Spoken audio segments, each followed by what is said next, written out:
Hello everyone, this is Workshop 17, Electric Configuration of Neutral Atoms and Ions. So, our electric configurations are going to be essentially condensed ways of expressing the energy diagrams that we worked on in the last workshop. The energy diagram shows that the electrons are going to fill from lowest energy to highest energy, 1s, 2s, 2p, 3s, 3p. But remember, as you start getting higher and higher in energy level, it starts to get a little more confusing of which energy level is going to come first. Remember, it goes 4s, and then it goes 3d, before following into 4p, 5s, 4d, and then 5p again. And so our electric configurations are going to be ways of taking those large diagrams and condensing it into a much easier to read piece of information. And it's going to be able to write all of the electrons in an atom in the order at which they fill their orbitals. It will still go 1s, 2s, 2p, 3s, 3p, 4s, 3d, 4p, etc., but now you can write it as just a string of letters and numbers rather than having to draw out the entire diagram. Now, as I mentioned in the last workshop, there was some memorization about the actual energy levels, how to know which one you are going to go to next as you get higher and higher in energy. But we can use our periodic table to actually figure out what our electric configurations are. We don't have to draw out the entire diagram, and we don't necessarily have to memorize the order at which they fall. Our electrons, or our sublevels, are based on where the elements fall on the periodic table. Remember, our electrons are determining our chemical properties of our atoms, and the periodic table is arranged based on chemical characteristics. And so our periodic table is also able to be used to know what energy level should be coming first. If your element is in the S block, so one of our group 1 metals or group 2 metals, that is telling you about your S orbital electrons. If your element is a non-metal, that's telling you about your p orbital or p subshell electrons. If you have a transition metal, that is now an element that is going to have d electrons. And so you will be able to account for S followed by D followed by P rather than going straight across. And then our F shell, remember F is going to slot itself in between S and D. There's a little gap right here. Same thing, since the F block, or our lanthanide and actinide series, falls in between the S block and the D block, you would write S electrons first, then F electrons, then D electrons, then P electrons. We can read our periodic table from left to right to actually know what electrons we should be filling in. And now, of course, our electric configurations talk about every single electron in the element. And so if I have an element here, let's say, I would cover S. These two do count as S. This one does count in our S block. This is helium. Helium will count in your S block just because of its size. Hydrogen only has 1 electron. Helium only has 2 electrons, so it is S block. But now we would hit S and then P, S and then P, S and then P. Versus if I had an electron all the way down here, S and then P, S, P, S, P, S, D, and we would stop here. We wouldn't make it to the B block because we crossed through our D block first. And now, of course, the numbering of our periodic table can also help us.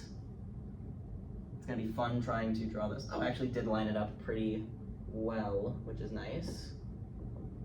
Yeah, it's not too terrible of a drawing. There we go. The numbering of our periodic table also tells us our energy level.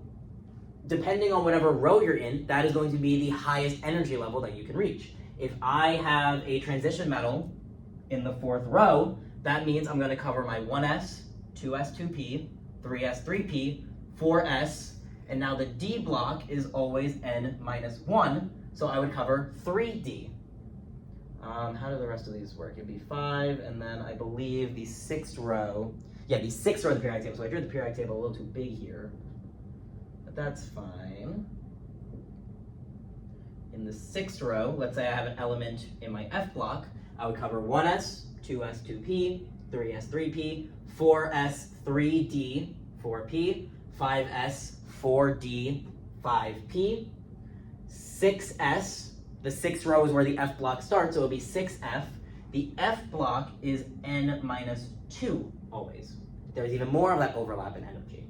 So 6s, 4f, 5d, or if we made it that far. So actually, let's say our element is in our D block in the 6th row, we would be able to cover 6s, 4f, 5D.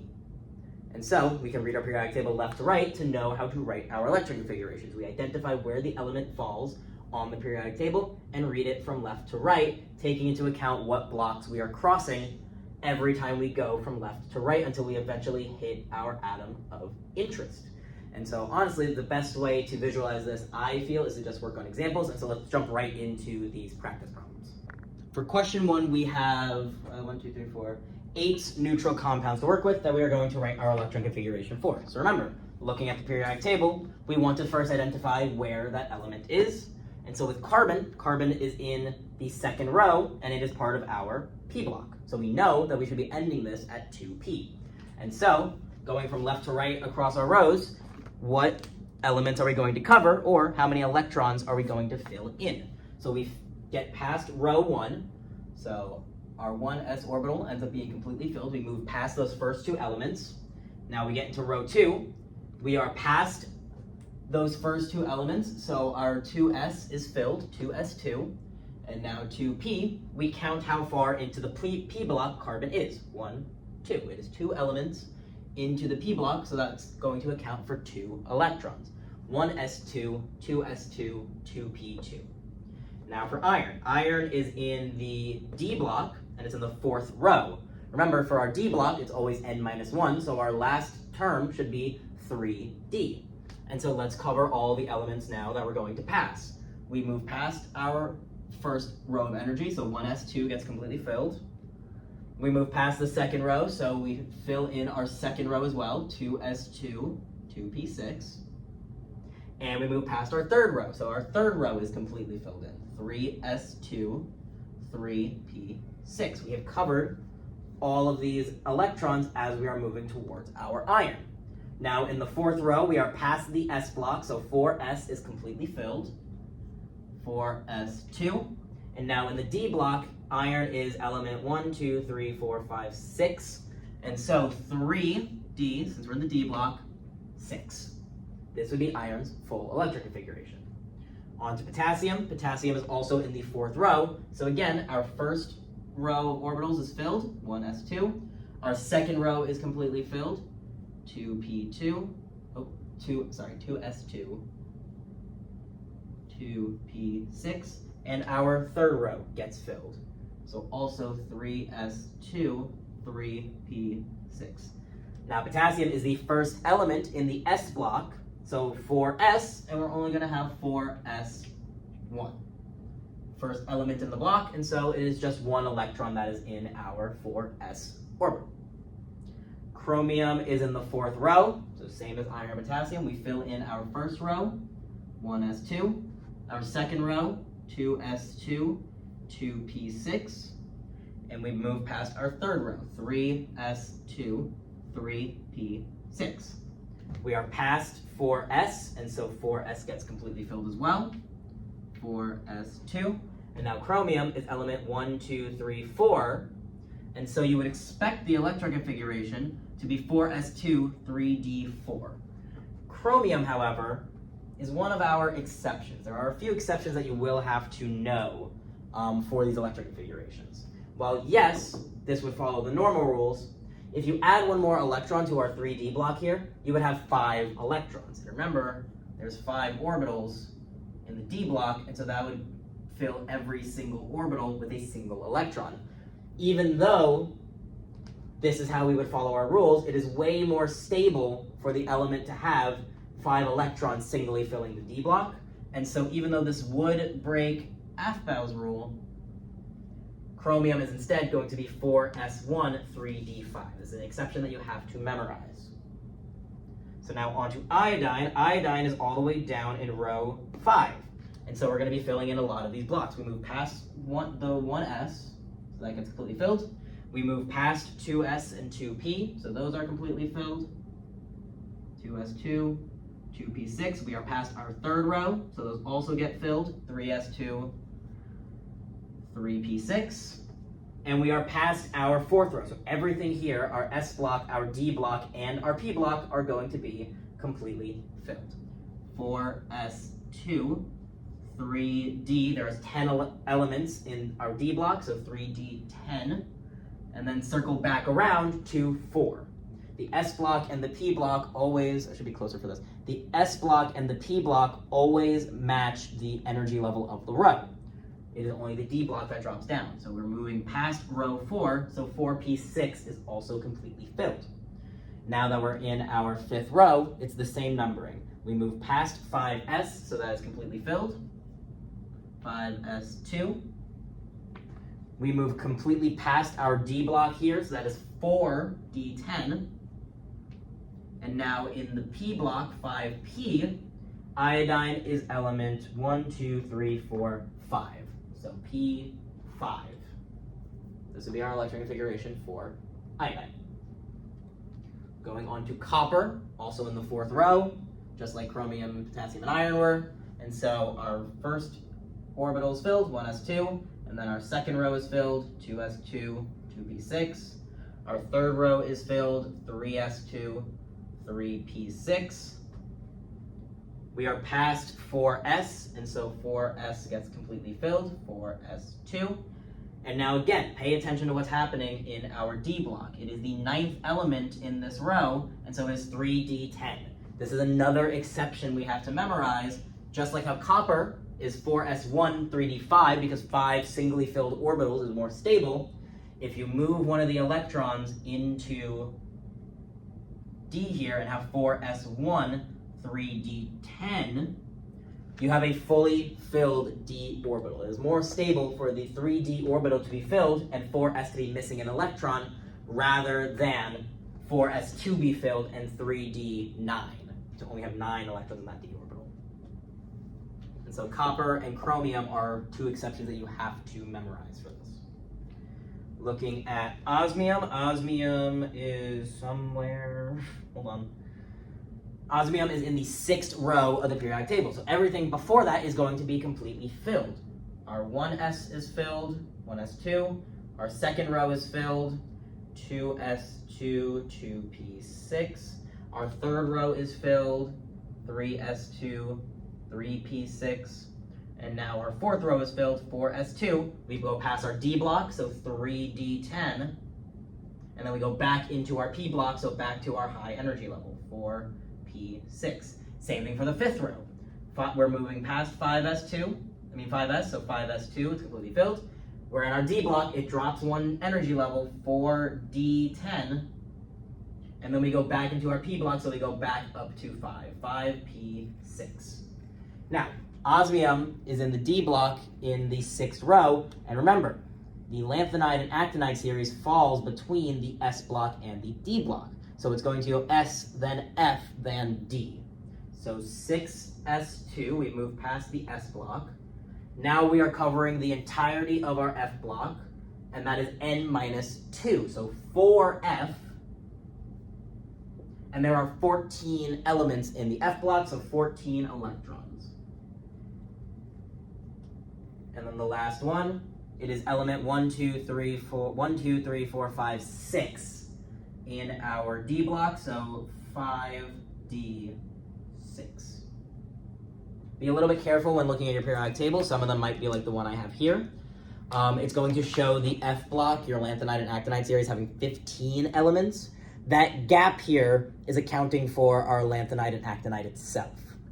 I actually forget if lanthanide and actinide count towards the D block or if it's the LU and the LR, but either way, with the way that some periodic tables break it up, you are going to count one of these as part of the D block. So really, you would stop here for these 14 for the F block, and then you would count these two in this gap. So it's not 1, 2, 3, 4, 5 for osmium, it's 1 counting the gap, 2, 3, 4, 5, 6. Makes it a little bit weird, so just be aware of that. And so now on to our last one. We have SB. SB, antimony, is in row 5. So everything preceding it, rows 1 through 4, is going to be completely filled. 1s2, 2s2, 2p6, 3s2, 3p6. We go into our 4th row that has our D block, so 4s2, 3d10, and then 4p6. And now in our 5th row, tin is in the P block, so the 5s orbital is filled, 5s2, and we move past that d block, so 4d10 also gets completely filled. And in the p block, antimony is element 1, 2, 3. So 5p3. These would be our electron configurations for all of these neutral elements. And so now in the next examples, we are going to look at what happens when we do this for ions. The steps are exactly the same. You're still reading the periodic table left to right.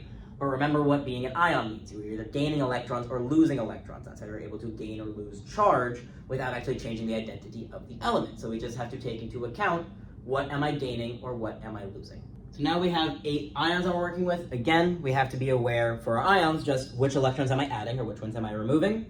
And so I often find the easiest way to go about this is to write out the neutral element's electron configuration, and then from there, add or take away electrons based on the charge. So if we're looking at iron, we wrote the electron configuration for that element before. It's in the 4th row, and so all rows before it get completely filled in. 1s2, 2s2, 2p6, 3s2, 3p6 is past the s block, so 4s2 gets completely filled in. And now it is element 1, 2, 3, 4, 5, 6 in the d block, so 3d6. Now remember, electrons are negatively charged, and so if it's positive 2, that means we lost 2 electrons. And so we need to write our electron configuration now minus 2 electrons. But you have to know where you are actually taking those electrons from. There are valence electrons and there are core electrons. Valence electrons are going to be your outermost electrons. They are what participate in chemical reactions. They are the easiest to remove. And while your core electrons are then anything that's not a valence electron, anything that is not part of your outermost electrons, or how you identify them, what is not part of your highest energy level. It is important that they are coming from the highest energy level, not based on the diagram, but by the actual principal quantum number. We are not going to take electrons from 3D, because even though it is a little bit higher in energy than 4s, it is not our principal quantum number. We only, or not only, but you always take valence electrons away first from whatever is highest in quantum number.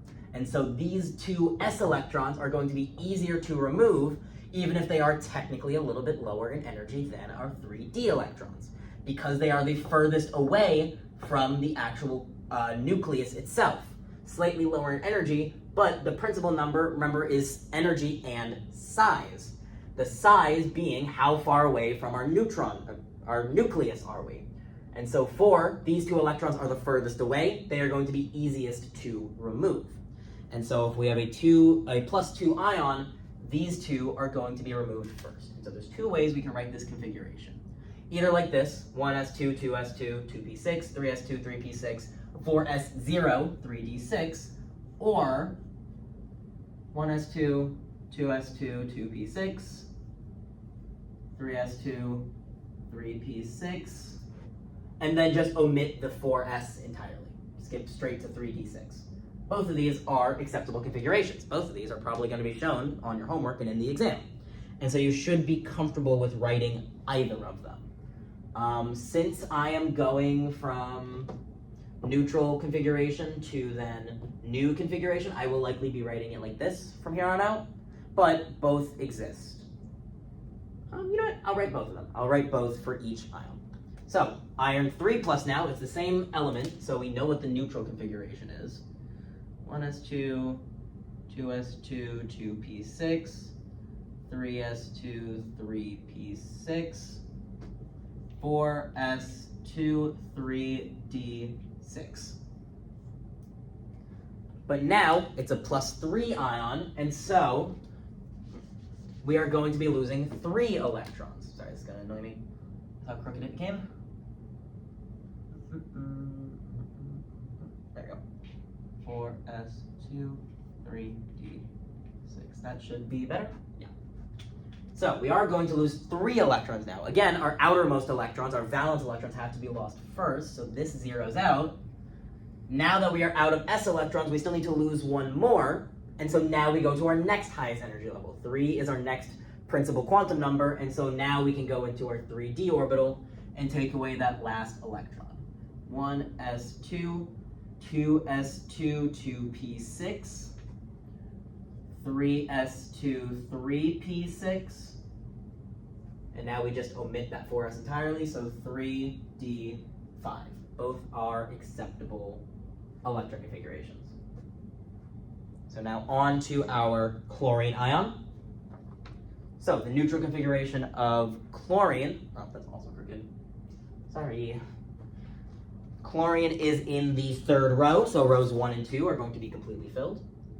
1s2, 2s2, 2p6. It is past our S block, so 3s is completely filled in. And in our P block, 3p, it is element 1, 2, 3, 4, 5. 3p5.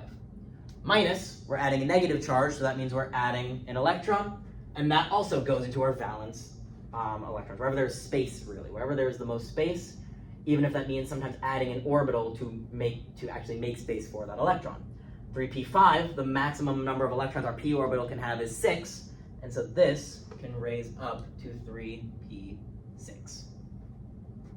On to our potassium. Neutral potassium is in row 4, so rows 1 through 3 are completely filled. 1s2, 2s2, 2p6, 3s2, 3p6, and it is the first element in our 4th row, so we only make it to 4s1.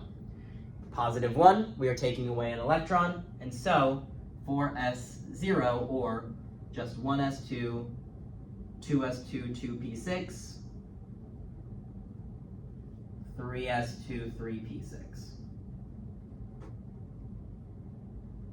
On to manganese 3+. Manganese is in the 4th row, and so all rows before it should be filled. 1s2, 2s2, 2p6, 3s2, 3p6. It is past the S block, so 4s2 is filled in. And it is element 1, 2, 3, 4, 5 in the D block, so 3d5. Taking away 3 electrons with a +3 charge, we take away 2 from our outermost electrons first. We're out of electrons in the 4th principal energy level, and so we take 1 away from our energy level, our 3d energy level. And so we can either write it like this, or 1s2, 2s2, 2p6, 3s2, 3p6, 3d4. Now for 2f, N3-, nitrogen is in the 2nd row, so the only row we know that is filled is our 1s2. Nitrogen is past the S block in the 2nd row, so 2s is completely filled. And in the P block, nitrogen is element 1, 2, 3. So 2p3. 3-, we are adding 3 electrons. We add it to the orbital that is highest in principal energy level and has space to do so. P orbital can hold 6 electrons, and so 3 plus 3 will mean that we have a configuration now of 1s2, 2s2, 2p6. On to iodine. Iodine is all the way down in the 5th row, so we know all rows before that should be filled. 1s2, 2s2, 2p6, 3s2, 3p6. Now in our 4th row, we cross our D block, so 4s2, 3d10, 4p6. And now into our 5th row, iodine is all the way past the S block and the D block. So 5s is filled, and 4d is also filled. And it is the 5th element in the P block, so 5p6. 5, sorry. I was writing the ion configuration already. Because if it's 5p5, it's a -1 charge. Our p orbital is the outermost orbital and still has space to hold 1 more electron. So it becomes 5p6. So now on to our last one, titanium. Titanium is somewhere on here. Where's titanium? Titanium's in the 4th row. And so our configuration, the first 3 rows are filled. So 1s, 2s2, 2p6, 3s2, 3p6. It is past our s block, so 4s2 or 4s is filled, and it is the second element in the d block, so 3d2. Plus 2 charge, outermost electrons are our highest principal number, and so we take them from 4s. 1s2, 2s2, 2p6, 3s2, 3p6, 3d2. And so these would be all of the electron configurations for our ions. The main thing is remembering, one, what the charges mean, positive to take away electrons, minus to add an electron, and then, of course, where are we taking them from? Its highest principal quantum number, not the highest energy. Even though 3D is higher in energy than 4s, 4s is still further out on the atom, and so it's easier to remove them. And now, keeping these up, we're going to look at question 3, because question 3 is looking at magnetism. Write the orbital diagrams for each of the ions above and determine whether each is diamagnetic or paramagnetic. Now, we could sit here and draw the entire orbital diagram for these, but you can see some of these elements have a lot of electrons in them. And so, the magnetism is also determined by our valence electrons, because your core electrons are all paired up. 1s2, 2s2, 2p6. Well, these are ions, so 3. Let me pick one that doesn't have them all paired up. Here we go. Iron. 1s2, 2s2, 2p6, 3s2, 3p6. These are all our core electrons.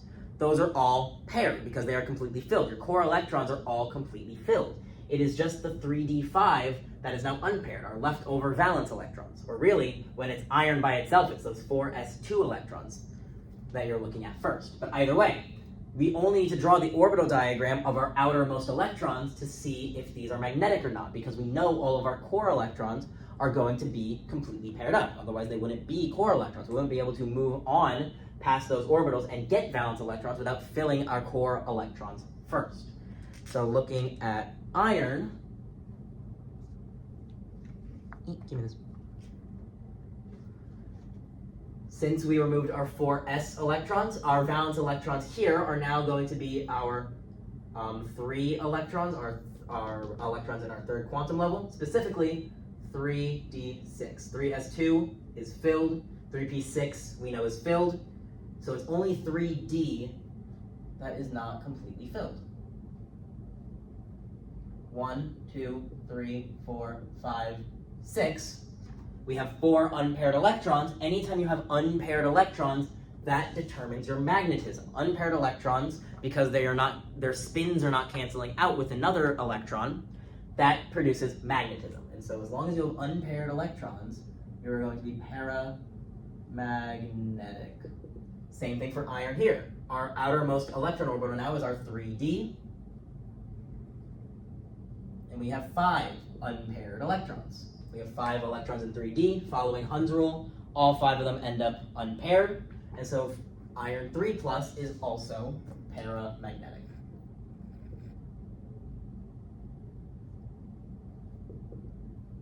Looking now at chlorine, though, our outermost orbital is 3p. 1, 2, 3. It has 6 electrons, which is the maximum number of electrons you can have in your 3p orbital. Because this is our maximum number of electrons, they are all paired up. And so, if everything is paired up, that is not going to produce magnetism. We have all of our spins balanced, and so this is diamagnetic. So now looking at potassium's, also, outermost orbital is 3p. We have 6 electrons in it. Everything is paired up, and so this is also going to be diamagnetic.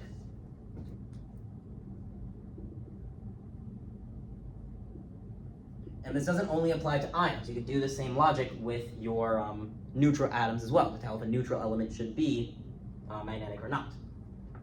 For manganese, our outermost orbital is 3d. We have 4 electrons, and so, following Hund's rule, these are all unpaired. If you didn't follow Hund's rule, you would make a pair and a pair. That would be wrong. We have to fill everything in singly, and because of that, this ends up becoming paramagnetic. All 4 of those electrons are unpaired.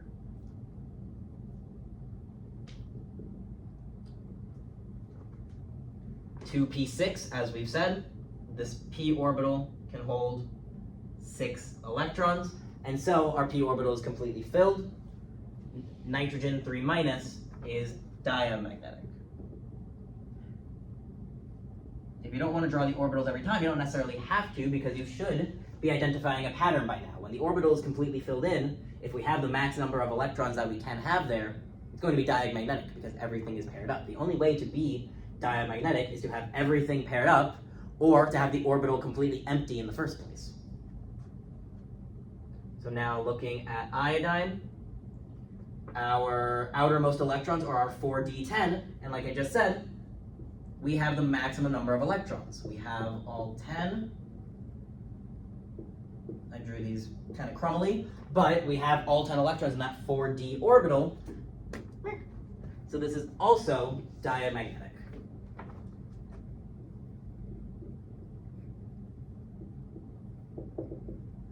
And now our last one here, our outermost electrons are our 3d orbital. We only have 2 of them. And again, to make sure that we are following Hund's rule, they are not going to pair up. They are each going to fill in singly by themselves. They are both unpaired, making titanium ion paramagnetic. We do not need to draw the entire magnetic. We do not need to draw the entire orbital diagram. That would waste a lot of time because there are so many electrons that we already know are paired up since they are our core electrons. Just the outermost electrons are going to determine your magnetism because those are the only electrons that have a chance of being unpaired. And so now for the last part of this workshop, we are looking at shorthand notation. And so I'm going to quickly rewrite our notations from question 1 on the board, and we can look at how to write those in shorthand notation. The last thing we're going to cover is what is called shorthand notation. It actually goes back to our core electrons and valence electrons a little bit, more so the core electrons. Because what a shorthand configuration does is take all this information, because for some of these, as you can see, that it's quite lengthy, our electron configurations. It condenses it by saying, hey, the noble gas that precedes this element covers all of these electrons already. I don't need to write out 1s2, 2s2, 2p6, 3s2, 3p6 every single time if there's a noble gas that already does that. Because remember, your noble gases are going to be the most stable. They are relatively inert because they have completely filled electron shells. They're, wherever they fall on the periodic table, all of their shells are perfectly filled, and that's why they don't want to react as much. And so, if you know the noble gas that precedes your element, you can just write that noble gas instead, and then all you have to account for is the electrons that are not covered by that noble gas. So let's see what we have here. So for carbon, the noble gas that precedes carbon is helium, and so in brackets, we put helium. And so all the electrons covered by helium's electron configuration are now covered. That would only be 1s2 though. It's helium, it's not that many electrons that we're covering. So we're still writing out 2s2, 2p6, because these are not covered by helium. So for our smaller elements, it doesn't really change how much we're writing. But now looking at iron, the noble gas that precedes iron, the noble gas in row 3, is argon. And so how I've been saying, oh, iron is in row 4, so rows 1, 2, and 3 are covered already. That is exactly what argon is saying. Argon's noble gas configuration, or no, argon's electron configuration is 1s2, 2s2, 2p6, 3s2, 3p6. These 3 rows are already accounted for, and so just like how we've been automatically filling them in the full electron configuration, we've already accounted for them now in our shorthand notation. And so, if this is argon, all that's left is 4s2, 3d6. On to our next one. Potassium is also in row 4, so the preceding noble gas is argon. All of this gets covered by argon, and so the only electron not in argon's configuration is 4s1. You can see it really shortens how much we actually have to write, how much information we have to provide. Chromium is in row 4, also has argon as the noble gas in the row before it. All of this gets covered, so all we write is 4s1, 3d5. Iodine is in row 5. The noble gas in row 4 is krypton. And so now, all of, oh, I'm on the wrong row, sorry about that. Krypton, there we go. All of this now gets completely covered. All we have left that's not under Krypton's electric configuration is 5s2, 4d10, 5p5.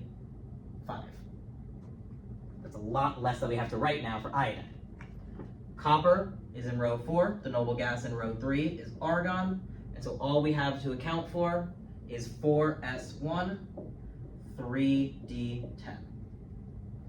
Osmium is all the way down in row 6, the noble gas in row 5 is xenon, and now that is a significant portion of this configuration completely accounted for.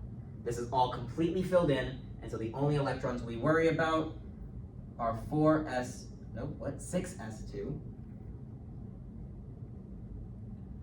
4f14, 5d6. And now last one, antimony is in row 5, and so the noble gas in row 4 is krypton. And so all of these electrons are accounted for already. And so we only have to write out 5s2, 4d10, and 5p3. As you can see, the shorthand notation saves a lot of time, but we have to understand why it works. All of our core electrons here, all of these electrons in the rows preceding our highest energy level get completely filled in. Rows 1, 2, 3, and 4 all get filled in before you make it to row 5, or principal energy level 5, which matches exactly what krypton is doing. Krypton is the last element in row 4. It will have all of its electrons filled in. So a noble gas can stand in for all of those electrons. That is the end of this workshop. If there are still any questions on the content that was covered in this recording, absolutely reach out to the Math and Science Resource Center here at John Jay to get more assistance. You can book an appointment yourself through John Jay Navigate, or you can go to the tutoring center on campus, room 1.94 in the new building, and someone at the front desk can help you book an appointment. You can book one-on-ones either in person or virtually, and there are plenty of tutors here who can help you understand the content better.